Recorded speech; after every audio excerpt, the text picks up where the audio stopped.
ing ing Chando bunga nyutum te kiriye hatawi den sora khulesa monete kiriye hatawe da জঙ্গলমহলে প্রত্যন্ত বাগডুবি গ্রামে এখন উৎসবের আবহ।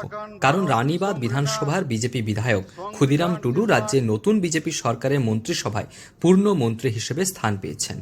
বাঁকুড়া জেলা শহর থেকে প্রায় ৮০ কিলোমিটার দূরের বারিকুল থানার এই গ্রামেই কেটেছে তার শৈশব ও শিক্ষাজীবন। গ্রামের ছেলে রাজ্যের মন্ত্রী হওয়ায় স্বাভাবিকভাবে খুশির হাওয়া বইছে গোটা এলাকা জুড়ে। শনিবারই তার বাড়িতে গিয়ে দেখা যায় পরিবারের সদস্যদের পাশাপাশি গ্রামবাসীদের মধ্যেও উচ্ছ্বাস চোখে পড়ার মতো। পেশায় শিক্ষক ক্ষুদিরাম টুডু রাজনৈতিক লড়াইও কম দীর্ঘ নয়। 2016 ও 2021 সালের বিধানসভা নির্বাচনে রানীবাঁধ কেন্দ্র থেকে বিজেপি প্রার্থী হলেও দুবারই তাকে পরাজয়ের মুখ দেখতে হয়েছিল। তবে এবারে নির্বাচনে জয় ছিনিয়ে নিয়ে তিনি বিধায়ক হন। এরপর রাজ্য বিজেপি সরকার গঠিত হলে মুখ্যমন্ত্রী শুভেন্দু অধিকারীর মন্ত্রিসভায় পূর্ণ মন্ত্রী হিসেবে দায়িত্ব পান ক্ষুদিরাম টুডু। আপনার যিনি মন্ত্রী হয়েছেন আপনার কে হয়? আমাদের ভাই হয়। কি নাম ওনার? ক্ষুদিরাম টুডু। আপনার নিজের ভাই? আমাদের নিজের ভাই।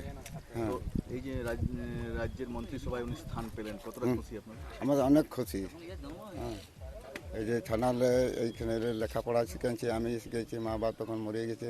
হ্যাঁ, তারপরে চাকরি পাইলো, আমাদের খুবই আনন্দ। তারপরে যে আরো মন্ত্রী হয়ে গেলে আমাদের খুব খুশি। দীর্ঘ রাজনৈতিক অধ্যবসায়ের পর এই সাফল্যে গর্বিত তার অনুগামী ও এলাকাবাসী। জঙ্গলমহলে দীর্ঘদিন পর কোনো বিধায়কের পূর্ণ মন্ত্রী হওয়ার ঘটনায়ও আলাদা তাৎপর্য বহন করছে। প্রায় 15 বছর আগে বাম আমলে রায়পুর বিধানসভার বিধায়ক উপেন কিস্কু পূর্ণমন্ত্রী হয়েছিলেন। সেই ইতিহাসের পর ফের জঙ্গলমহলের প্রতিনিধি হিসেবে একজন পূর্ণমন্ত্রী পাওয়ায় নতুন করে আশার আলো দেখছেন এলাকার মানুষ। তাদের মতে এবার হয়তো দীর্ঘদিনের নানা বঞ্চনা ও সমস্যার সমাধানের পথ খুলতে পারে। হ্যাঁ, কে? ক্ষুদিরাম টুডু। কে হয় তোমার? আমার জেঠু হন। দেখেছো? হ্যাঁ, এখানে আসেন তো প্রায়, মাঝে মধ্যে ছুটি হলে আর কি এখানে আসেন। কথা হয়? হ্যাঁ, কথা হয়, জিজ্ঞেস করেন কেমন আছো। তো উনি তো মন্ত্রী হয়েছেন, কতটা আনন্দ? অনেকটা। তবে আনন্দের মাঝে নতুন মন্ত্রীর কাছে একাধিক প্রত্যাশারও কথা তুলে ধরেছেন বাসিন্দারা।